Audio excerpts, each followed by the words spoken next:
Terus dan berkata kepada Yesus, Tuhan, sampai berapa kali aku harus mengampuni saudaraku jika ia berbuat dosa terhadap aku? Sampai 7 kali?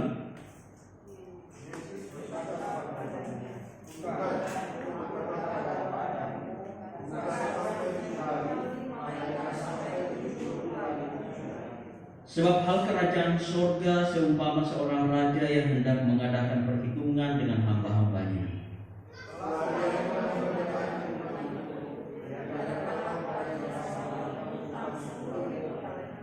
Tetapi karena orang itu tidak mampu melunaskan hutangnya, raja itu memerintahkan supaya ia dijual beserta anak istrinya dan segala miliknya untuk membayar hutangnya.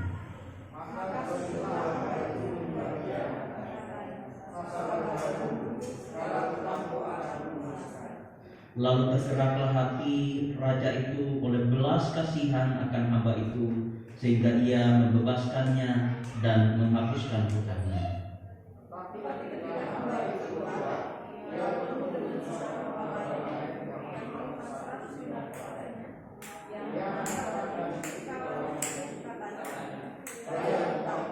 Maka sujudlah kawannya itu dan memohon kepadanya, sabarlah dahulu, hutangku itu akan kulunaskan.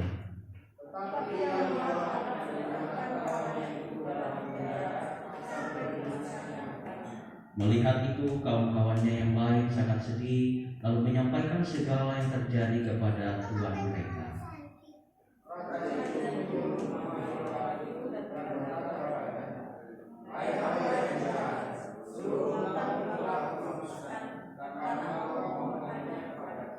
Bukankah engkau pun harus mengasihani kawanmu seperti aku telah mengasihani engkau?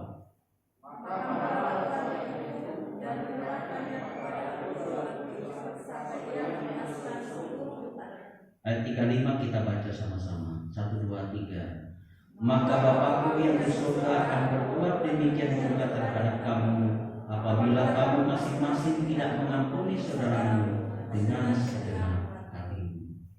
Bapak Ibu dan Saudara, berbicara tentang pengampunan Allah, ada 3 bagian yang perlu kita pelajari. Pengampunan itu adalah anugerah. Ya, jadi pengampunan Tuhan itu adalah anugerah. Kalau Tuhan mau memperhitungkan segala dosa kita, itu dibandingkan di dalam kisah ini sebetulnya, kalau dirupiahkan, utang itu baru bisa dibayar itu dalam usia 200 tahun. Jadi orang itu sudah mati belum lunas hutangnya. Jadi kalau belum lunas kan otomatis tidak ada pengampunan. Itu dibandingkan dalam kalau diukur dalam 6.000 talenta begitu ya. Nah, itu adalah anugerah Tuhan. Pengampunan Allah tidak pernah memperhitungkan dosa manusia. Makanya di dalam bagian ini kita mau belajar bahwa siapa sih yang selalu dalam perkara dosa? Tuhan itu sudah bilang sama kita, kalau kamu diwakili oleh Adam dan Hawa ya, kalau kamu makan tentang buah pohon pengetahuan yang baik dan yang jahat itu kamu mati. Kan sudah ada perjanjian di awal. Pada akhirnya manusia itu kan tidak taat. Dia makan dan akhirnya berdosa. Kalau Tuhan tidak kasih tahu di awal, mungkin kita masih bisa berspekulasi, kan Tuhan tidak kasih tahu. Mana bisa tahu? Saya tahu kalau itu dilarang. Tapi kan Tuhan sudah kasih tahu, kamu akan mati. Tapi namanya manusia tetap melanggar di hadapan Tuhan.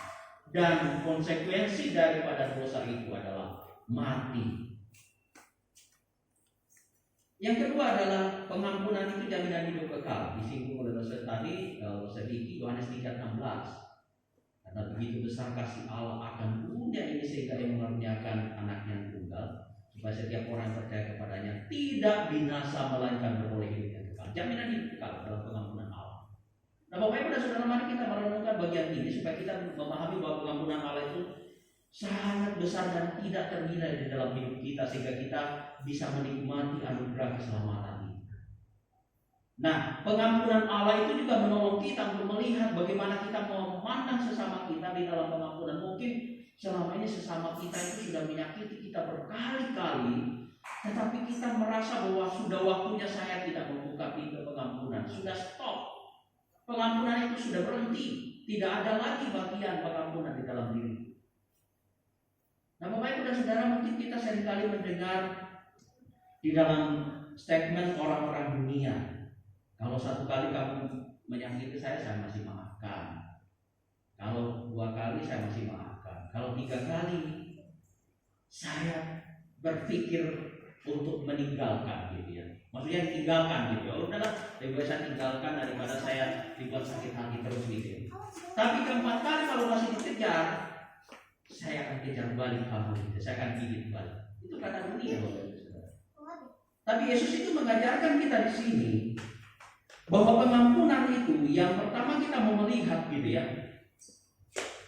Yang pertama, Yesus mengajarkan pengampunan terhadap sesama. Next, ya. Dalam bagian ini, Bapak Ibu dan Saudara, kenapa Yesus itu mengajarkan bahwa pengampunan itu 70 kali 7 kali? Kalau orang yang belajar matematika itu tidak ditemukan hasilnya, kecuali 70 kali 70 gitu ya. Kalau 70 kali 7 kali, itu tidak ada batasnya. Ketika mendengar bagian ini, Bapak Ibu dan Saudara, mungkin seperti saya ya, waktu memahami bagian ini, siapa yang sanggup Tuhan mengampuni orang itu 1 sampai 3 kali aja mungkin saya sanggup, tapi kalau misalnya 70 kali 7 kali, mana bisa? Saya ini manusia berdosa, saya ini manusia yang tidak punya kemampuan untuk mengampuni. Bapak Ibu dan Saudara yang dikasihi oleh Tuhan, kebencian di dalam hidup kita itu seringkali digambarkan karena kita seringkali merasakan langsung bagaimana orang lain itu menyakiti kita. Karena seringkali kebencian itu kita melihat diri kita lebih baik daripada orang lain. Padahal Allah juga memandang kita sebagai orang yang lebih buruk, sangat buruk sekali karena dosa. Tapi kita seringkali menaruh kebencian itu karena kita merasa lebih baik daripada orang lain. Coba kita balik ini. Tuhan, apakah saya lebih baik daripada Engkau, Tuhan? Tidak bisa. Dosa itu membuat kita bukan hanya seperti sampah, tetapi membuat kita akan menikmati kematian dan hukuman kekal di dalam surga. Bahkan di dalam bagian ini dikatakan bahwa orang yang tidak bisa mengampuni sesamanya tidak akan diampuni Allah. Mengerikan sekali Bapak Ibu dan Saudara. Dan ketika merenungkan bagian ini, walaupun saya bolak-balik baca ayat ini, saya sampai merenungkan gitu ya. Ketika mempersiapkan bagian ini, saya mendapatkan satu pelajaran berharga bahwa bukan hanya Allah tidak mengampuni saya, tetapi rupanya di dalam beberapa penafsir itu mengatakan kita itu sedang menimbun penyakit di dalam diri kita kalau kita tidak bisa mengampuni. Wah, saya langsung terkejut Bapak Ibu dan Saudara. Tuhan, bagaimana supaya saya sembuh dari penyakit itu? Supaya saya bisa mengampuni orang lain yang bersalah kepada saya. Nah, kebencian itu Bapak Ibu dan Saudara seringkali muncul karena kita melihatnya bahwa dia lebih rendah daripada kita. Padahal kita tidak pernah melihat dosa itu membuat kita begitu rendahnya di hadapan Allah. Nah, Bapak Ibu dan Saudara yang dikasih oleh Tuhan, saya ingat satu peristiwa ketika saya masih kerja di Makassar gitu ya. Saya kerja di restoran, waktu itu jadi supervisor dan sepupu saya dia jadi kasir. Nah, kebetulan saya punya teman itu, dia sudah menikah, orang Kristen juga, dia punya anak 2. Nah, rupanya ketika saya pergi ke gereja, karena sepupu saya ini masih agama agama kepercayaan gitu. Jadi kalau minggu dia tidak ke gereja. Jadi setiap saya pergi ke gereja, teman dekat saya ini selalu datang. Rupanya mereka cinta lokasi. Padahal sudah punya anak 2. Lalu karena saya tahu, saya tegur sepupu saya. Lalu saya, karena mereka ini tidak berubah, saya akhirnya minta sama bos begitu supaya restoran itu aman, dia diberhentikan. Ya karena saya juga di situ. Rupanya teman saya ini marah begitu, marah sekali. Ya, dan waktu itu memang saya sudah diterima di STT Aletheia. sudah ada pengumuman bahwa saya masuk SDT Aletheia. Wah, ketika suatu waktu Bapak Ibu dan Saudara, teman saya ini rupanya sudah mempersiapkan diri untuk memukul saya dan dia bawa teman gitu kan. Dia tahu temannya di luar. Saya itu jongkok ngambil sesuatu apa di dalam restoran itu, dia pukuli saya gitu. Karena saya ingat bahwa kalau saya membalas berarti itu kan suatu hal yang melukai pengajaran iman Kristen bahwa kita tidak boleh membalas gitu kan. Dia pukul saya beberapa kali lalu dia lari keluar. Di situ kan memang sebagai seorang anak muda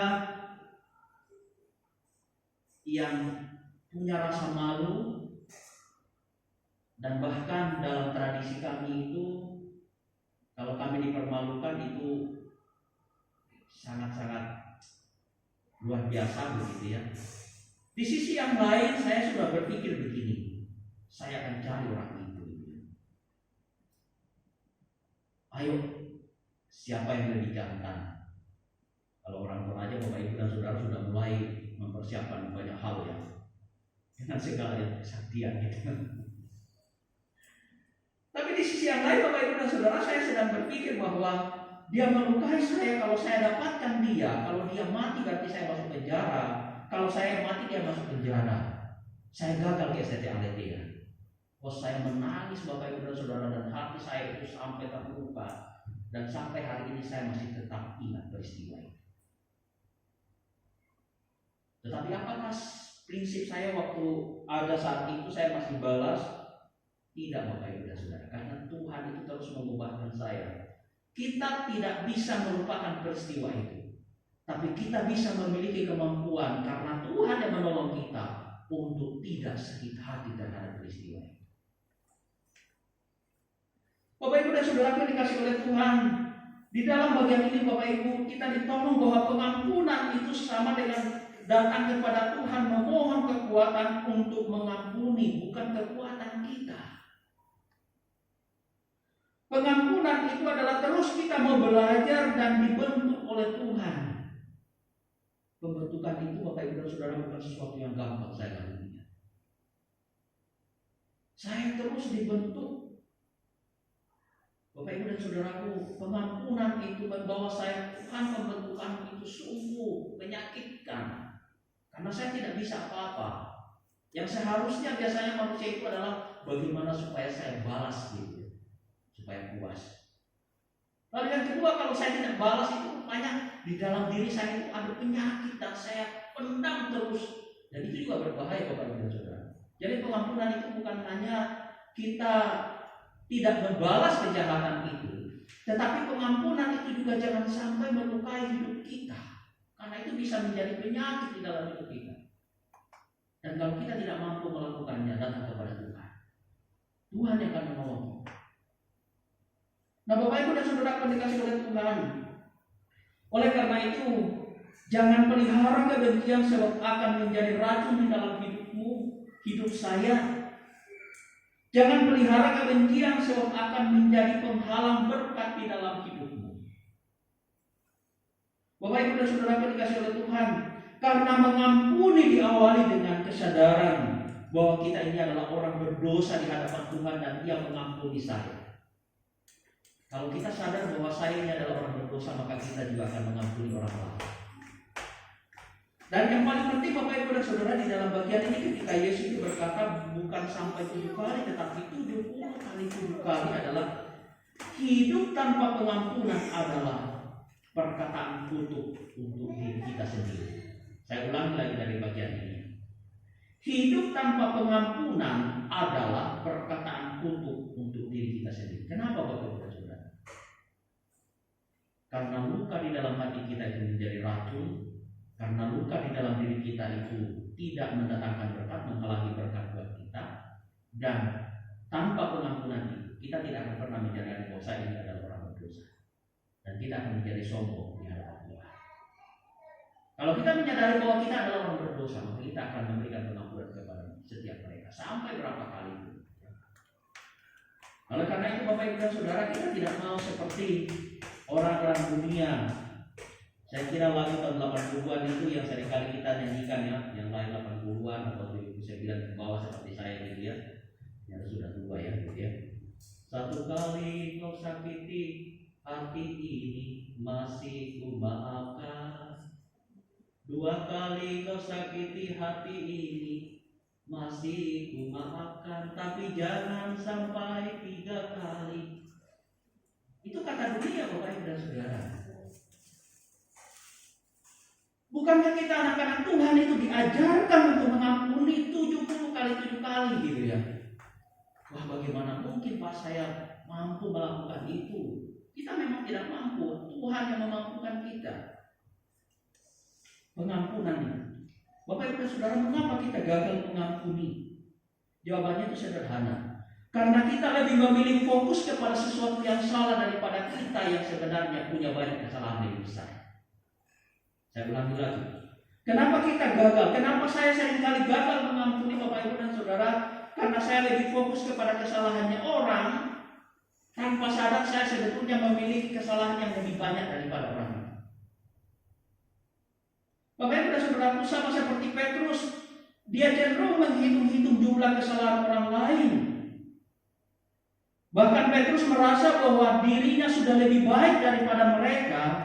Dan dia wajib memberikan pengampunan kepada orang lain. Itu 7 kali saja gitu ya. Bahkan kita pun seringkali lupa menghitung dosa-dosa kita yang sudah dihapuskan oleh Kristus yang begitu banyak di atas kayu salib. Padahal dosa-dosa kita jauh lebih melampaui daripada kesalahan orang terhadap kita. Orang-orang yang kurang memahami kebesaran kasih anugerah Allah dalam pengampunan yang diberikan akan mengalami kesulitan untuk mengampuni sesamanya. Saya ulang lagi dalam bagian ini. Orang yang kurang memahami kebesaran kasih karunia akan mengalami kesulitan untuk mengampuni sesamanya. Yang berikutnya Bapak Ibu dan Saudara, membenci itu membuktikan bahwa seseorang tidak sungguh-sungguh beriman kepada Tuhan. Ketika saya mempersiapkan bagian ini Bapak Ibu dan Saudara,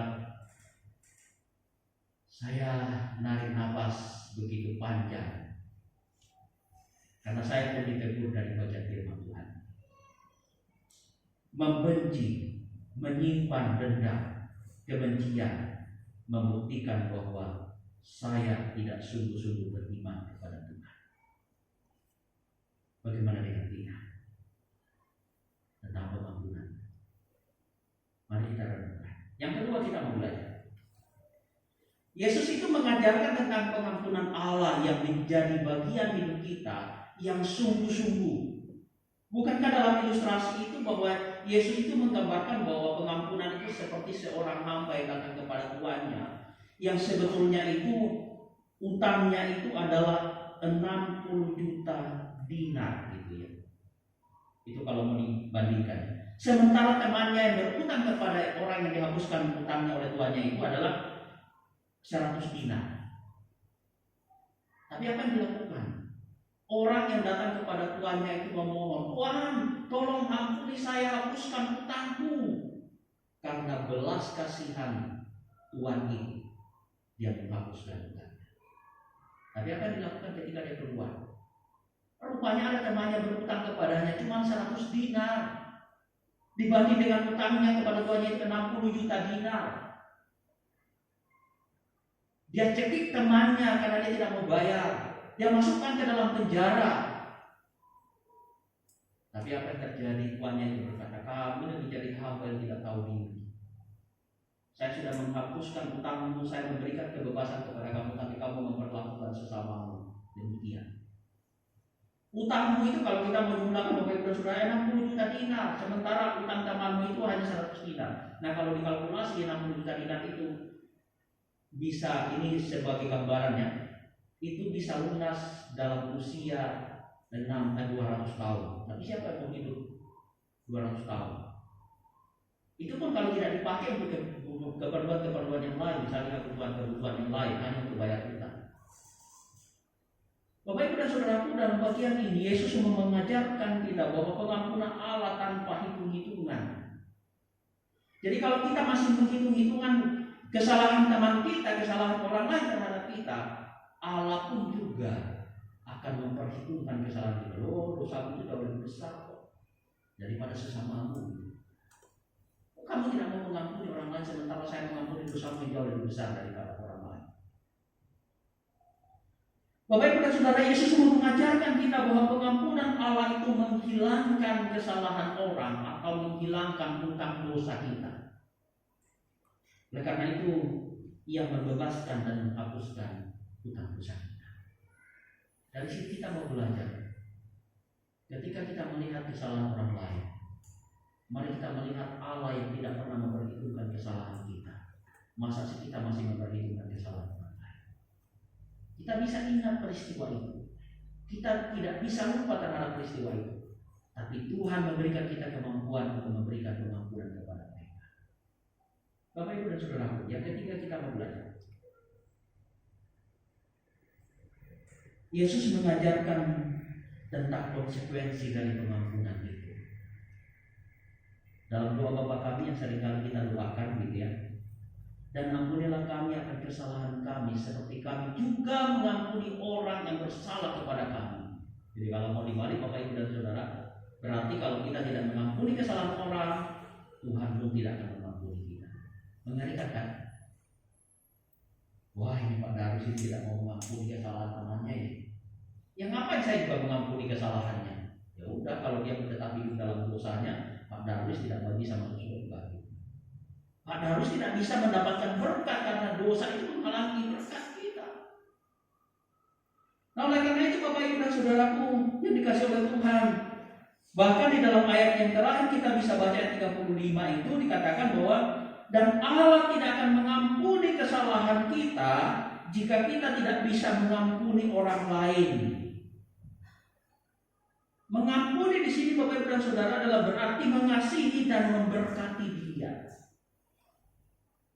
Mengampuni di sini pengampunan adalah salah satu dari buah pertobatan. Jika kita mengampuni orang lain, maka kita pun sedang menunjukkan pertobatan. Bapak Ibu dan Saudara, ada sebuah kutipan yang menggambarkan begini. Kalau kita setiap hari mendoakan doa Bapa kami, mengucapkan doa Bapa kami yang berkaitan dengan pengampunan, hidup tanpa pengampunan itu adalah perkataan yang sebetulnya sedang mengutuki hidup kita, mengutuki diri kita sendiri.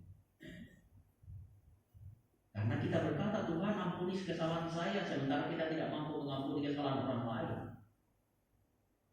Bapak Ibu dan Saudara yang dikasih oleh Tuhan, Allah mengampuni kita. Kita semua senang ya di situ ya, sampai di situ ya. Allah mengampuni kita, mengampuni kesalahan kita. Jika kita mengampuni orang lain. Sekali lagi saya ulang di bagian ini. Allah mengampuni kita jika kita mengampuni orang lain.